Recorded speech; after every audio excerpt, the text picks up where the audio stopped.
Steve Holland. Good afternoon, everyone. There's a lot going on today, so I'm going to try to keep this on the briefer side. This morning, the President announced the official approval of the presidential permit for the Keystone XL pipeline. The last administration spent 8 years delaying this enormous investment in American energy independence. President Trump is moving this project forward in just 8 weeks.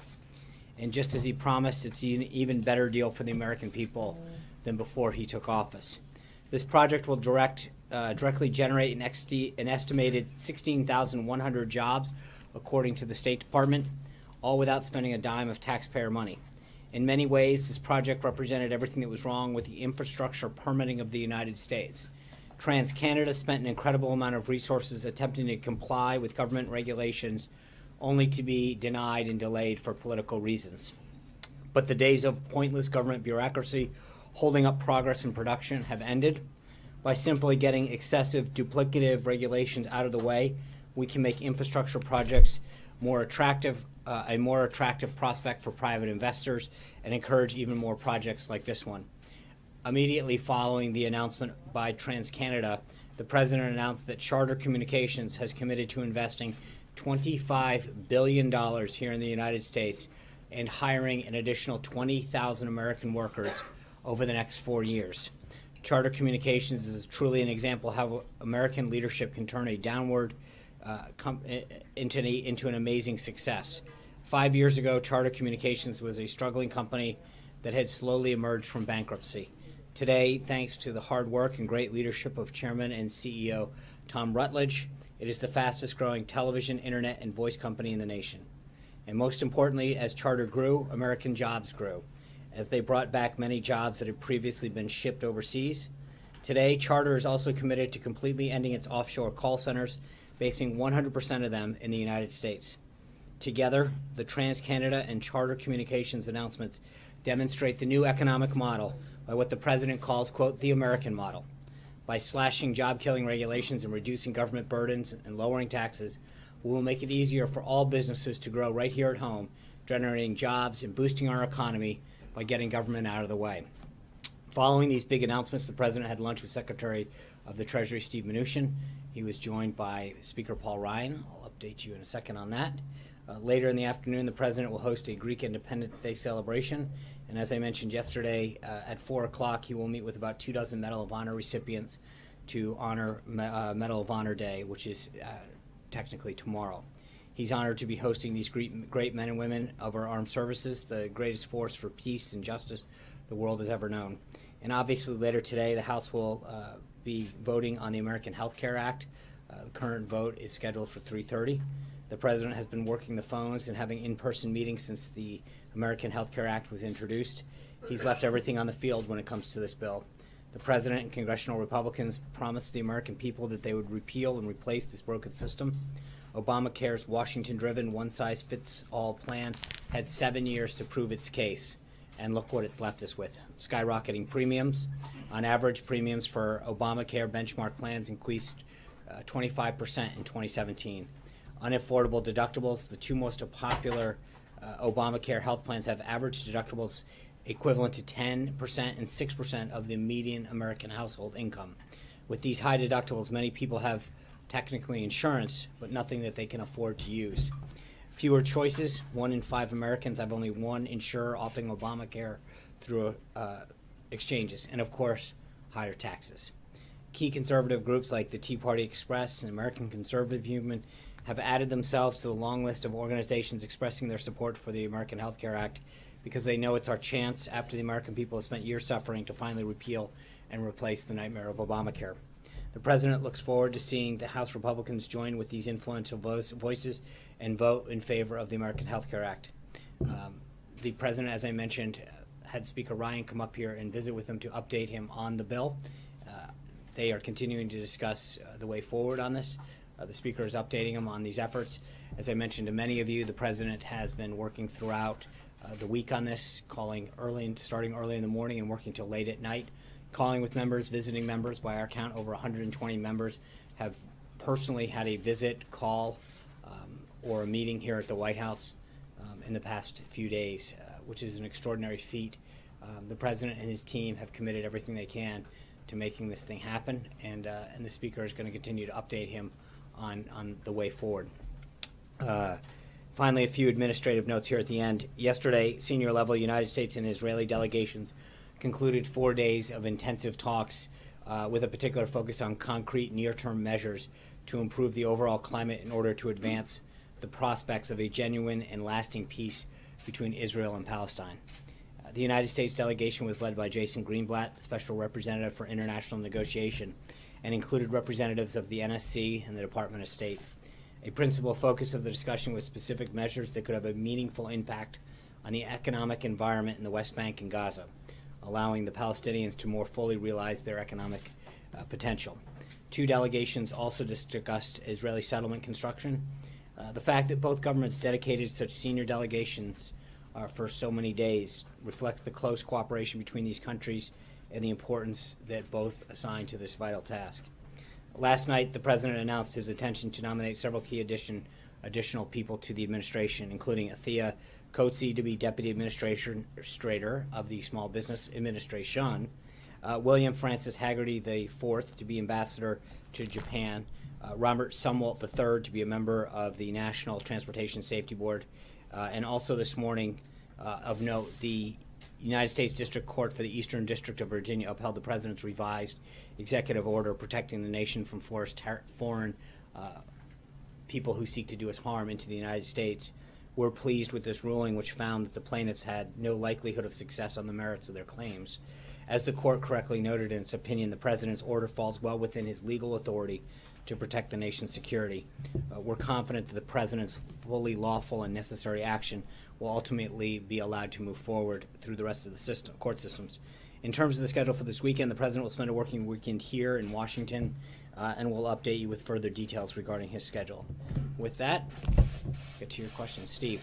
Is it your understanding that you don't have the votes to pass the health care legislation? Is that the message the Speaker Ryan delivered today? And if so, what lessons do you draw from this process? Well, I think the Speaker's currently having a conversation with them to talk about where that vote count stands. He's working with the members. The President made a sell. He had the Tuesday group here. There were 17 members here. 16 walked out as a yes. I think we've had a group of members that we've continued to have a conversation with and try to make. Frankly, at this point, it's not a question of negotiating anymore. It's understanding the greater good that's at hand. The president understands this is it. We had this opportunity to change the trajectory of healthcare, to help improve, put a healthcare system in place, and end the nightmare that Republicans have campaigned on called Obamacare. I noted yesterday it was the 7th year anniversary of Obamacare. We have an opportunity to make sure that was the last one, and the question is, do members realize this opportunity? There's no question, in my mind at least, that the president and the team have left everything on the field. We have called every member that had a question or a concern, tried to the extent possible, take into consideration ideas that would strengthen the bill, and it's now going to be up to the members of the House to decide whether or not they want to follow through on the promise of that. But we're going to continue to work with the Speaker and the leadership there to see where the votes are. We're getting closer and closer, but you need to get to 216, and they've started 4 hours of debate. I expect a vote somewhere around the 3:30, 4 o'clock hour. Let's see where we go. Hunter. Thank you, Sean. We're hearing that Paul Ryan and Mitch McConnell wanted to do a clean repeal and then replace over time. In retrospect, would that have been a better approach? And in general, do you think Paul Ryan has handled this well? I don't know that that's entirely the case. I know that this was a joint effort. This is something that the House determined in terms of the three-pronged approach that we had. So I don't know that I necessarily agree with the assessment of how that happened. And in general, is the White House happy with how Paul Ryan has I handled think this? the Speaker has done everything he can. He's worked really closely with the President. I think at the end of the day, I said this yesterday, you can't force people to vote. But I think we've given them every single reason to fulfill every pledge that they've made, and I think this is the right thing to do. Maggie, I don't want you to live tweet this anymore. So. Yeah. What is the White House's view of if this does not pass and there aren't the votes, what does this mean going forward for other pieces of the president's agenda, tax reform being the big one? Yeah, look, I don't. I've said it before. I don't think you tie any of these together. That's just not. I think there's a huge appetite for tax reform, and I'm not trying to juxtapose anything to do with today's vote or not. I think it would be great to see it put forward. The president's put a lot of time and effort into this, and I think he's made a strong case as to why this has to happen. I think we've worked with the House. If we don't get, if regardless of what happens today, and I still feel optimistic that the Speaker and the President and the Vice President, they got a team that's been up on the Hill most of the day. They're going to continue to try to get every vote they can, but that doesn't mean, I mean, whether it's immigration or tax reform, there's still a huge appetite out there. So. Just to be clear, I mean, if this fails today, is the president done with So healthcare? negative. That's what we're hearing. Well, that's what you're hearing? Well, I haven't heard that yet, so why don't we continue with a very positive, optimistic Friday. The sun's coming out. I feel really good. So we're going to continue to work as late as we can to get the votes. And as I said, the upside is that, we continue to pick up votes. People continue to say that they want to be us. The question is, can we get to 216? But make no mistake about it. I mean, the president made it clear last night, this is it. You have an opportunity to do what you've told the American people, the commitment that we as a party have made. But this is your chance to do what we've done. We've listened, we've incorporated, we've updated in every way possible. I don't think, when you look at legislative efforts, I think the president has given it his all.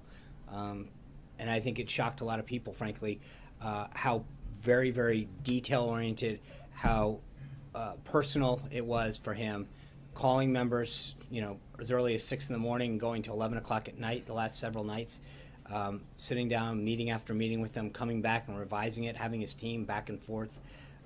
Everything's out there. And I think each of these members needs to make that decision, whether or not they believe that they've, at some point you can only do so much is what I would honestly tell you. And I think everything that we can possibly do to listen to members, to get their concerns in this piece of legislation, to make it as strong as possible for the American people, has been done. But is the president comfortable then with Obamacare continuing? And what does he No, say to his he's not. supporters? I mean, of course he's not. With a promise that he would repeal this. I mean, I'm not even sure where to start with that. No, he's not, which is why he's literally put as much effort as he has into repealing this. And so, but he's made it clear that this is our moment. This is our opportunity to do it. But it is now up to members to make that decision whether or not they want to be part of this effort to repeal Obamacare. And if they don't, and I think for a lot of you saw the president's tweet this morning, I think for a lot of these members who life is an important issue as well, this is your opportunity. But it's ultimately them that have to go down on the floor and cast that vote. And I think that, we've been able to cast a bunch of votes over the past couple of years when you knew a president wouldn't sign it. You now have a president that's going to sign the bill if you pass it. And now is that time. Zeke. Even so months ago, the Republican National Convention, the president said to the American people, I alone can fix it. Throughout the entire campaign, his message to his voters, the American people, was he's a businessman. He knows how to get deals done. He knows how to break the gridlock in Washington. He knows how to. He's the closer, is what you said earlier this week. If this vote does go down, what does it say about the president? Is the president humbled by this process? And is he, will he readjust the? How will he readjust the administration going forward? I'm not, like I said to Jill, I'm still optimistic. I feel like we're continuing to work hard. But at the end of the day, you can't force somebody to do something. I think there's nobody that objectively can look at this effort and say the president didn't do every single thing he possibly could with his team to get every vote possible. And I think that's why, I still feel good about this. But, we are where we are, and members have got to make that decision for themselves. This is the final hour to make that decision. Blake. John, is it under any consideration to pull the bill at all between now and then? You guys are so negative. Well, there's reports out there. I understand, that but there are reports out there. The Speaker and the President are talking now. The leader and the whip are, doing their vote counts. The debate is ongoing. we're going to continue. We are proceeding with a 3:30 vote as scheduled. John. Take me through some of, if you don't mind, the thinking yesterday when the bill was pulled and then the president had made the decision, or his team, they went to the Hill saying there's going to be a vote today. At what point did he make that calculation? Why did he make that calculation? Can you bring us through some of that? Yeah, thinking? I mean, there's a couple things. One is I think we wanted to be as open as possible with the vote. Having it on the current trajectory last night, it was going into the wee hours of the morning, and I don't think that for all that we've talked about, that wasn't the appropriate way to vote. I think we decided to work with the House and ask that they postpone and make sure that it was done in the light of day. But I think that he's had enough discussions, and it is not about improving the bill anymore. I think he has taken into consideration every member's thoughts and concerns and relayed those to the House. And I think to the extent that this balance of trying to get to 216 in this case is such that there are some people that come in with ideas and you say, if you do that, to get your vote, I'm going to give up 26, or to get these 3, I'm going to give up 12. And I think we have struck in the right balance right now and incorporated it, and it's the strongest possible bill. But he's going to continue to work as hard as he can until the very end. Charlie. How important is a live vote to the White House and to the president, watching to see who's on his side and who's not? We know. I mean, we have a whip. I mean, we've seen the whip counts. The whip, Mr. Scalise has done a phenomenal job with Leader McCarthy. We know who's, where the vote count stands, and so it's not. We don't need a live vote to tell us where the votes are. People have been pretty straightforward with where they are and what their outstanding issues are. The president and the speaker are meeting right now. Can you tell us anything about the character of that meeting or what exactly they're looking at going forward? Well, they're discussing. They're not looking. They're sitting down and talking about where it stands, some of the outstanding issues, and whether they're onesies or twosies or five. How many? What are the concerns and outstanding issues of some of the blocks and some of the individuals, and having a discussion on that. Anita. Sorry. If there's somebody that's going to ask when it passes, and you can. Okay, well, do you want to have a briefing right after the vote then? Okay. All right, you got score 1 for you. If the bill doesn't pass, does the president still have confidence in I think he Speaker answered Ryan? that question earlier Well, today. do you think does he think that he should step down if it doesn't pass? He answered that question earlier, and he said he did. So, asked and answered. And then logistically today, after the vote, whatever happens, how will we get a response from you all? Electronically or verbally, but one of the two. Peter. Thank you, Sean. This is the president's first foray into the legislative sausage-making process, so to speak. Yeah. Has he reflected at all the experience? I mean, how does he feel it differs from, for example, negotiating a real estate deal, a business deal? Is it more complicated? Is it trickier? What's his feelings about it? I think we'll have plenty of time to reflect on it after we do this. So I'll know. I know that I'll just leave it at that for now. Kristen. Thanks. Without prejudging the outcome of the Thank vote. you.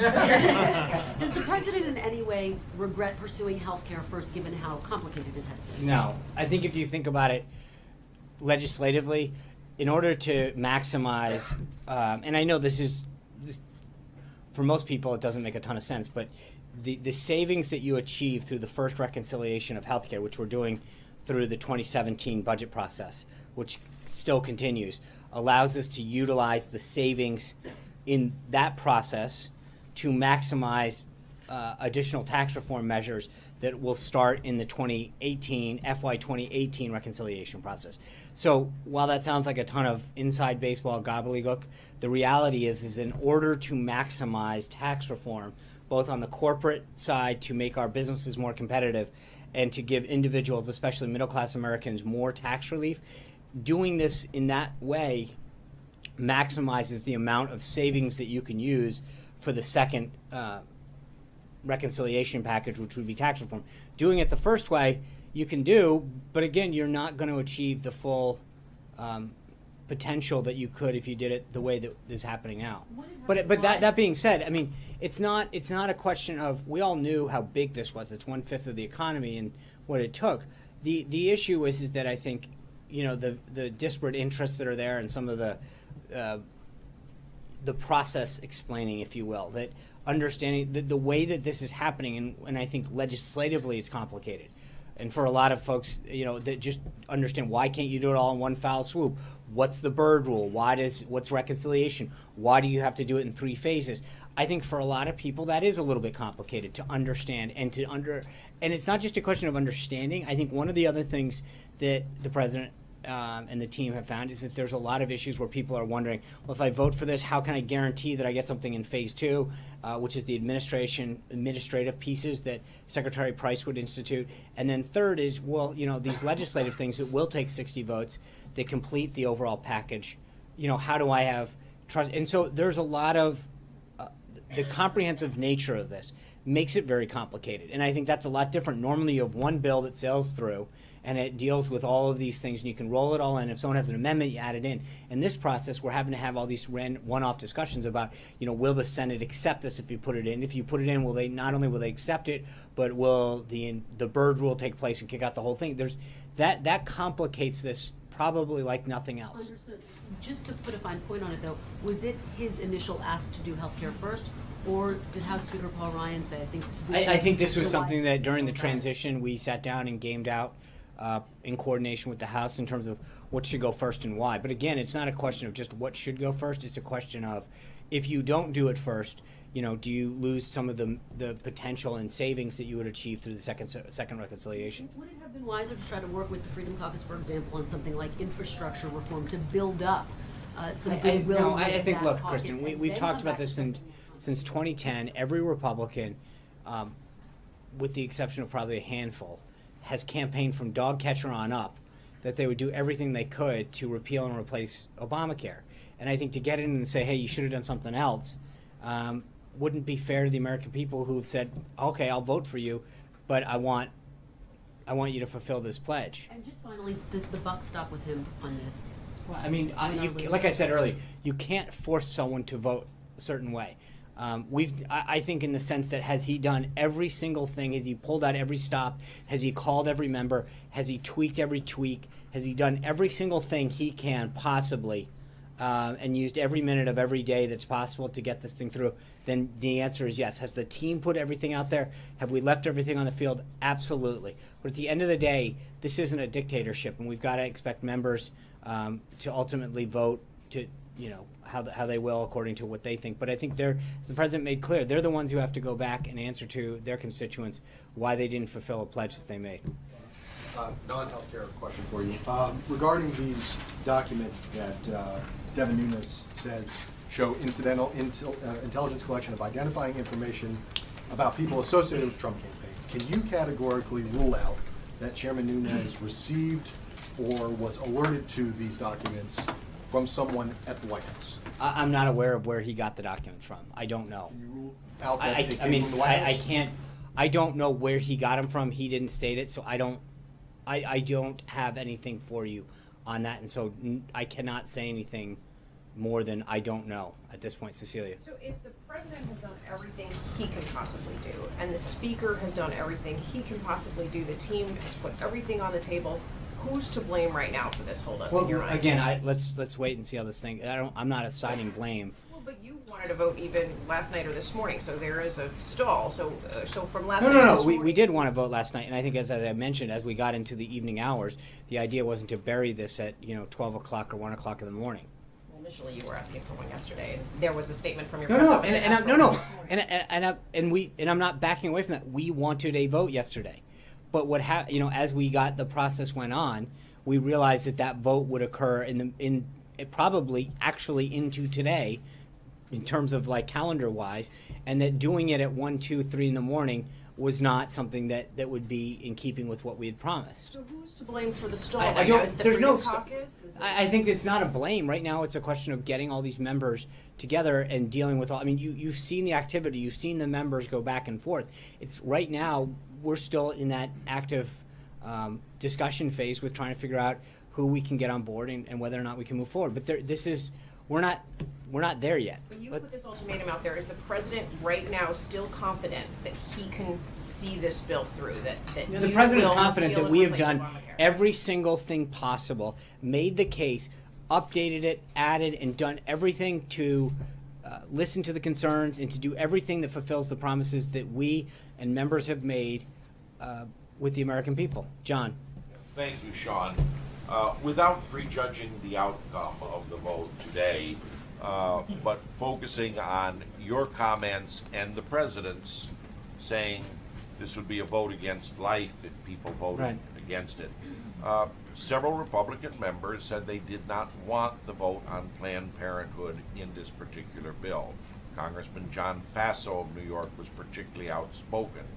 Did anything come up in the negotiation or from the White House of saying they guarantee a separate vote on Planned Parenthood and leave it out of the bill? I'm not aware of that, John. I'm not aware that happened. And the White House, from your tone and the president's, the White House wanted the Planned Parenthood vote in. I'd have to go back and look at, there's a lot of discussions that go on. I honestly can't remember how or when that came up. The other thing I wanted to ask was that the last two members who announced they were no, Chris Smith and Frank Robiando, Republicans of New Jersey, both cited the number of Medicaid recipients in their district as their premier reason. Congressman Lobiando said in 3 counties, 30% of his constituents were on Medicaid and he wanted no damage. Was there anything discussed on Medicaid? Was it on the table in the negotiations? Well, I know that there was a discussion about the expansion of Medicaid and some of the work requirements with respect to able-bodied Americans who are receiving that. But, you know, I would say this, John, one of the things that, not member-specific to either of the members from New Jersey, is that members have to understand that the current system is unsustainable. So if you vote no today, then what is your alternative? And what do you want? Because right now, there's a lot of folks that have said they're gonna vote no, which is, you know, their prerogative. But at the end of the day, the current Obamacare system will collapse on its own. And so the question that they have to ask themselves, or that they're going to be asked by their constituents, is then what is your alternative? Because right now, this is the choice that will save the system. The other choice is to do nothing, and that is going to collapse the system. Amen. Thanks, John. The stock market's been largely looking at this as a proxy for how you're going to do on your tax cut proposal. Can you give me a sense of what the lessons learned here are about how this was handled that you might apply to the tax cut proposal? Look, Amen, I've discussed this earlier. I'm not going to start getting into lessons learned while we're in the middle of debate of a current bill. I mean, we'll have plenty of time. If you want to stop by over the weekend, we can talk about, you know, I'm glad to sit down with you on that. But again, we're not, right now, we're focused on getting the votes. The House has a vote scheduled. That's what our focus is, not to figure out, you know, we'll have plenty of time for that. Jen. Is the president going to just simply wash his hands of this today? If it You doesn't go his way? look, we're not, the president's going to wash his hands several times, but I don't know. The central campaign promise of the president of the United States. I understand that, and so I get it. So slow down. Let's turn on C-SPAN, and I'll watch this together, and then we can discuss what happened. Jen.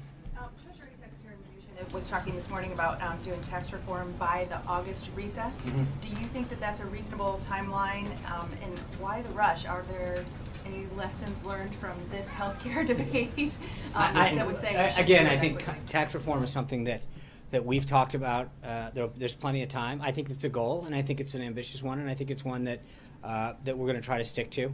But let's get by today, and then we'll lay it out. But I think tax reform is something that the president is very committed to. If you've seen him very publicly in the last couple open events talk about how excited he is to move on once this is done to tax reform, because he understands both sides of this, that the business piece of this, we are so uncompetitive when it comes to our other worldly competitors in terms of our tax rate. And that when we have these discussions about keeping companies from either shipping jobs overseas or bringing back jobs to America, the two things that come up over and over again are our tax rate and our regulatory system. And I think he understands that on the tax front, we can be a lot more competitive with the rest of the world in growing American jobs here at home and, frankly, expanding manufacturing if we lower that. But also that the American middle class desperately needs and wants a tax break. And I think the more that we can do with that. So this is something that I think we're going to be continuing to work on, and we'll have more on that later. Trey. Sean, how much credit will the president take for the outcome of this health care bill?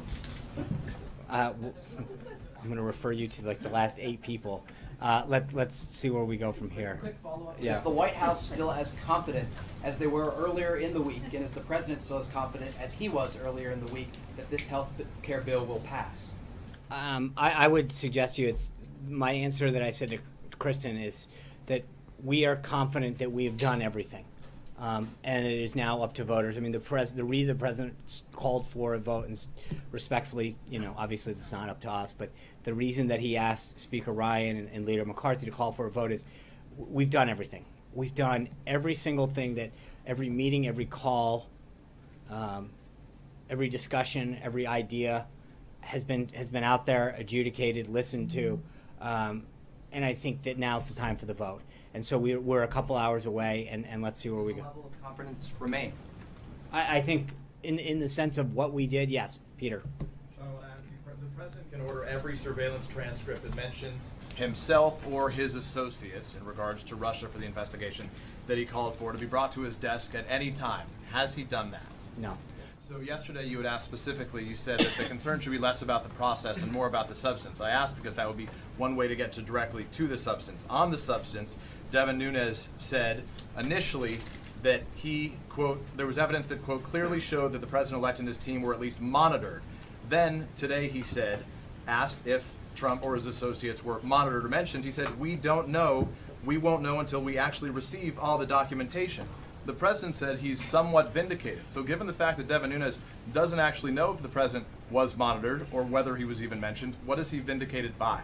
Well, I think that there has been an acknowledgement that that there are documents out there showing that people were surveilled or monitored to some degree. They could have exclusively been foreigners, Devin Nunes concedes. Okay, well, Devin Nunes also made it clear that he's going to have a hearing later next week with several members of the intelligence community and calling them others back. And so let's wait and see what is the president vindicated by? The president said he felt somewhat vindicated because I think that there is an acknowledgement that that as we proceed down this discussion, it continues to show that there was something there, and that despite the constant discussion about the process, and hold on, Peter, I understand. I get this is. I understand it, and he also said that he's going to have a hearing and he's going to call the people back and he's waiting for the documents. So let's wait and let that process evolve. Thank you, Sean. A couple questions. First about Keystone. What changed? It seemed like it took forever in covering the Obama administration for this thing to finally get over the finish line. It never did, and relatively quickly, less than 65 days in, it's finally made its way over the finish line. What changed, especially with respect to the State Department's view of the Keystone XL pipeline? And is it your opinion that it would be good to hear from the president, win, lose, or draw, after what we learned today vis-a-vis healthcare reform? So, simply put, on Keystone, it was a priority. I mean, the president came in, he signed an executive order on it. He had talked about it during the campaign, and he made it a priority. He made it a priority for his team here at the White House to get it done. Not only the jobs, but incorporating U.S. Steel, and there's a lot of things. But I don't think it's any simpler than he made it a priority for him, his team, this administration, the Department of State, and others, and that's it. He recognizes the importance of that to both energy and to jobs in our economy, and simply got it done. And I'll leave it up to the president once we go forward to see how it goes on. Margaret. Sean, as the deal maker, why does the president feel that this take it or leave it approach is the right one on healthcare? Because I think he has done, I mean, you at some point you've listened to everybody, you've gotten all other ideas, you've gone back and forth, you've incorporated them, you've assuaged them in some way, shape, or form. You've updated the bill, and a lot of times it's the same people coming back over and over again. And you go, okay, I've listened to you, I've taken your ideas. At some point, we either have a deal or we don't. And I think that's where the president finally drew the line and said, we've been having this discussion, we've had the meetings, and we've done everything possible to address the concerns and ideas and opinions that people have brought up. And that, I mean, I don't think you can say it any simpler. I think he has done every single thing possible, and you end up at some point finding yourself going around and around and saying, okay, let's call the vote. But isn't there a political cost to a collapse? potentially? I think that at some point there's a political cost to dragging this out as well and saying let's just keep letting it go. And I think that's where, you know, we've came to a decision that it had gotten as far as it can go. Caitlin. If there's a collapse, though, isn't there a cost that the president will, at some point, have to, you know, pay for?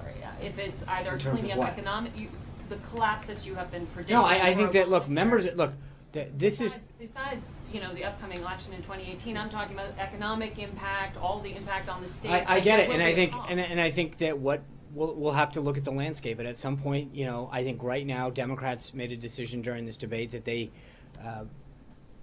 wanted to stick by Obamacare. I think at some point the president has talked about this, that, you know, this is going to collapse, and, you know, let's see where this thing heads. But I think right now we have a plan on the table that allows for a solution that will address all of the concerns that, frankly, were initially brought up as far as what the Affordable Care Act was supposed to do. Caitlin.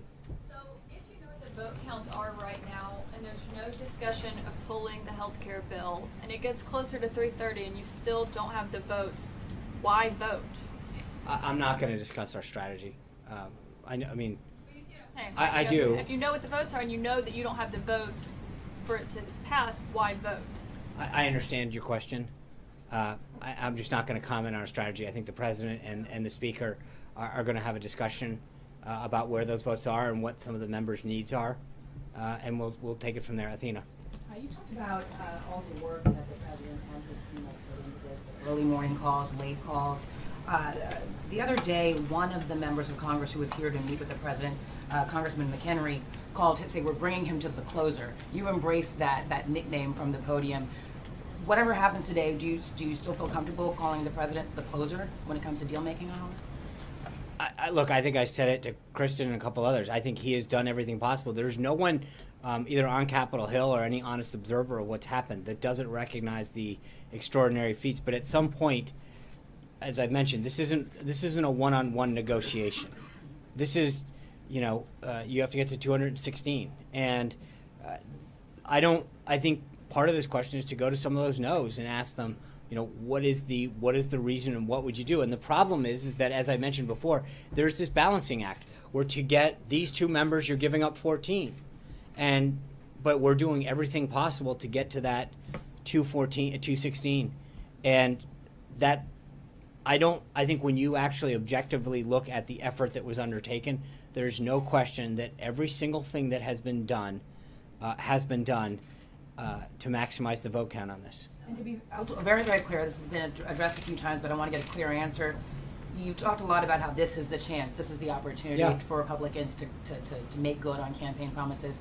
I asked the president a couple days ago, what happens when you keep pushing if this fails today? And he said, we'll wait and see, we'll have to see what happens. Can you say, are you saying right now that there will be no future attempts to comply with that campaign promise if today's attempt fails? I can't say that there'll never be, and again, I'm not going to be fatalistic. We've got to vote at 3:30. I know that the president's made it clear that this is the effort, this is the train that's leaving the station, and that he expects everyone, you know, this is our opportunity. And he's got a lot left on the agenda that he wants to get done, whether it's, you know, immigration, taxes, the border wall. There's so many other things that he wants to get done that we're not going to sit around and figure out. This is the opportunity. This is the time. This is the opportunity for every member who has said that they want to repeal and replace Obamacare to put their vote in the yes column. And last one, if it does pass today, you've talked a lot about this being done in 3 phases, today being Right. phase 1. Phase 2 and phase 3, one of the problems I think is that this is not information that is in scorable form. The steps that Secretary Price might take and then what may Right. end up in this final bill. Is there Well, I any don't know attempt yet. being At done? some point, maybe it can be. I mean, Can you put the administrative steps that the Secretary I don't Price- know. That's. Is that something that's being attempted to be done? Because that's the kind I of think right information now I think we're kind of members want. focused on the vote, but I think that we'll have either OMB or CBO take a look at not just the other elements, but can you look at it in its totality? I don't know but that's a good question that I can have the OMB folks address potentially with the CBO folks.